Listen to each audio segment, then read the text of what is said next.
The story of one of Satudarah's founders highlights the struggles and resilience of the Moluccan people and the creation of the Motorcycle Club. Today, we uncover the turbulent history of Satudarah, rooted in the Moluccan community's journey from Indonesia to the Netherlands through trials, betrayals, and resilience.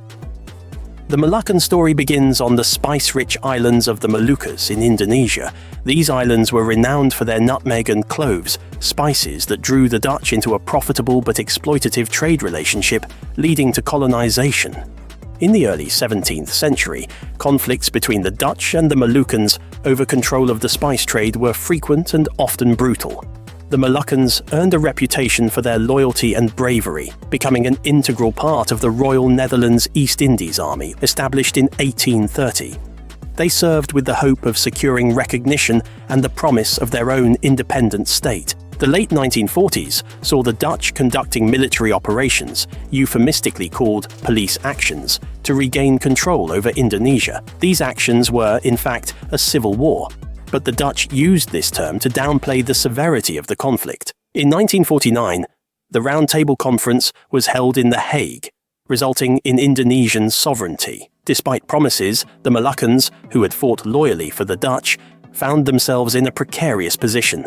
In 1950, the Republic of South Maluku, RMS, was proclaimed, aiming for independence from Indonesia. Led by figures like Chris Sumokil, the RMS declaration was a pivotal moment for the Moluccan people, reflecting their desire for self-determination and recognition. However, the movement faced significant opposition and challenges. The Moluccans found themselves in a difficult position. They could either join the army of the Republic of Indonesia, against whom they had fought, or temporarily move to the Netherlands with the hope of eventually returning to an independent state as promised by the Dutch. After Indonesia gained independence, approximately 12,500 Moluccans were transported to the Netherlands on 12 ships. Families were often forced to leave children behind, as they were only allowed to bring 2 children each. Upon arrival, the men were discharged from the KNIL, stripping them of their military status, pensions, and other rights. David Tupan's father was among these soldiers.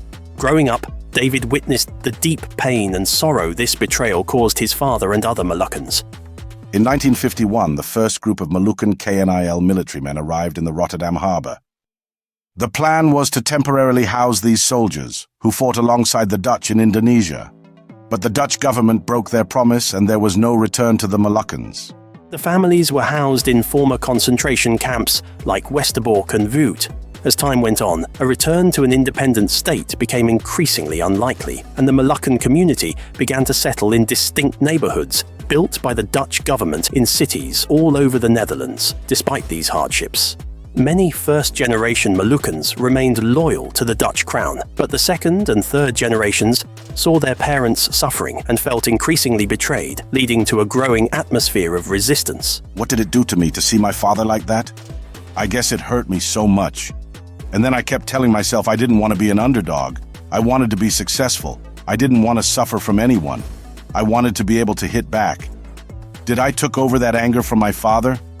Yes, my father had sorrows and I had anger. In the 1970s, feelings of betrayal and frustration among the Moluccan community reached a boiling point. This era saw radical actions such as the train hijackings at Wijster and De Punt, and the occupation of a primary school in Bovensmilde. There were also plans to kidnap Queen Juliana, extreme measures reflecting their desperate fight for recognition. Additionally, the Indonesian consulate in Amsterdam was occupied in 1975, leading to a tense standoff that resulted in casualties on both sides, including the deaths of 2 hostages and several injuries among the occupiers and security forces. After the Punt train hijacking in '77, it became quiet. It seemed people forgot about us, but I had a plan. With a motorcycle club, I can still show that I'm a Moluccan and that I want to progress. I don't want to be an underdog. I want to establish the largest motorcycle club in the world, and so it happened. I wanted to show we're still here. That's how it started. In 1984, the Rotterdam Housing Corporation decided to evict 156 homes occupied by Moluccan residents due to rent arrears. Despite poor conditions and high rents, the corporation's failure to maintain the properties led tenants to protest by refusing to pay. A special commission ruled in favor of the tenants, but the mayor still ordered the eviction of 6 homes, sparking riots. The police and Moluccan residents clashed violently, resulting in injuries. Subsequent shootings led the municipality to halt further evictions. It shaped my rebellious nature as a teenager. I often clashed with authority. If people with guns were walking around the neighborhoods with a red band around their heads, you'd get quite a shock. I would sneak around with my friends, hiding behind the bushes, watching for police cars to pass by. And then we would throw stones at the police. David's rebellious actions as a teenager mirrored the broader Moluccan fight for recognition and justice, often putting him at odds with the authorities. Tensions remained high into the 1990s, culminating in the 1995 riots in The Hague, where Moluccans protested against ongoing marginalization, emphasizing unresolved issues and demands for justice. Very often during Christmas and New Year, we would all have to go upstairs and he would want to pray with the whole family. And then he prays not only for us, but also for his family in the Moluccas. And then he's crying during the prayers.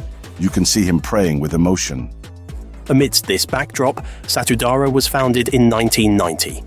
This motorcycle club represents more than just a group of bikers. It symbolizes the resilience and cultural pride of the Moluccan community. The history of the Moluccans in the Netherlands, marked by displacement, broken promises, and a fight for recognition, has deeply influenced Satudarah's values. You win a fight. It's no longer about victory, but about being superior. Something clicks in your mind. Enough is enough.